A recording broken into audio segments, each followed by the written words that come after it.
स्वर्गीय महेश अण्णा कोठे सामाजिक संस्था संचलित चक्रवर्ती सम्राट अशोक असंघटित कामगार संघटनेतर्फे भारतरत्न डॉक्टर बाबासाहेब आंबेडकर यांच्या 135व्या जयंतीनिमित्त लघु व मध्यम उद्योजकांना कर्ज मंजुरी पत्र वाटप आणि बांधकाम कामगारांना संसारोपयोगी साहित्य पेटी बॅग वाटप कार्यक्रम मोठ्या उत्साहात पार पडला। हा कार्यक्रम मंगळवारी दुपारी अक्कलकोट रोड राजीव नगर येथे संस्थेचे संस्थापक अध्यक्ष श्रीकांत गायकवाड यांच्या मार्गदर्शनाखाली संपन्न झाला। या प्रसंगी कार्यक्रमाच्या अध्यक्षस्थानी डीआयसीचे जिल्हा समन्वयक विशाल सुर्वे, राजीव नगर जंगम समाजाचे अध्यक्ष चन्नय्या हिरेमठ, एलआयसीचे सेवानिवृत्त अधिकारी गायकवाड साहेब, पत्रकार प्राजक्ता गायकवाड, महादेव मंदिराचे ट्रस्टी अंबरगी साहेब या मान्यवरांची प्रमुख उपस्थिती होती।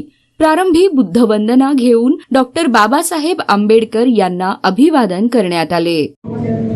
संघं शरणं गच्छामि द्वितीयंपि बुद्धं शरणं गच्छामि द्वितीयंपि धम्मं शरणं गच्छामि द्वितीयंपि संघं शरणं गच्छामि तृतीयंपि बुद्धं शरणं गच्छामि। आपल्या प्रास्ताविकात संस्थेचे संस्थापक अध्यक्ष श्रीकांत गायकवाड यांनी भारतरत्न डॉक्टर बाबासाहेब आंबेडकर यांच्या मानवमुक्ती लढ्याचा इतिहास कथन केला। राष्ट्रपती उत्साहाने साजरा करत असतात। त्याचं कारण आहे की बाबासाहेबांचा जन्म संघर्षमय झालेला आहे आणि शेवटच्या श्वासापर्यंत त्यांनी संघर्षच केलेला आहे। तो संघर्ष फक्त त्यांचा स्वतःचा संघर्ष नव्हता मित्रांनो, तर संघर्ष होता मानव जातीसाठी, माझ्या माय भगिनीसाठी होता। कामगाराविषयी आता बांधकाम कामगार भरपूर माता भगिनी आहेत। तर पूर्वी आपल्याला तास नव्हतं, कामाचा तास नव्हतं। मालक बोलवला चला ते 10 तास लागू दे, 12 तास लागू दे, 14 तास लागू दे, तर तुम्हाला ढोरासारखं जनावरासारखं काम करावं लागत होतं।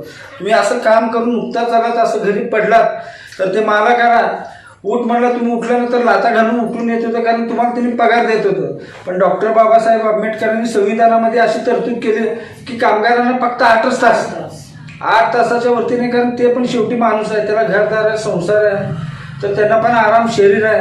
ह्याचा पुरेपूर सारासार विचार करून बाबासाहेबांनी 8 तास त्यांनी हे केलेलं आहे। जय भीमचा नारा देत निळे उपरणे घालून प्रमुख मान्यवर अतिथींचा सत्कार करण्यात आला। भारतरत्न डॉक्टर बाबासाहेब आंबेडकर यांनी भारतीय संविधानातून शिक्षणाचा हक्क दिला। आपण सर्वांनी आपल्या पाल्यांना चांगले शिक्षण द्यावे, जेणेकरून जीवन आर्थिकदृष्ट्या सक्षम होईल।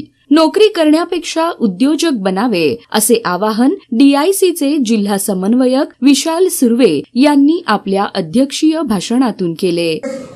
ब्रीदवाक्य म्हणा किंवा पहिला संदेश तोच आहे की आपली गुलामगिरीतून आपली मुक्तता व्हायला पाहिजे।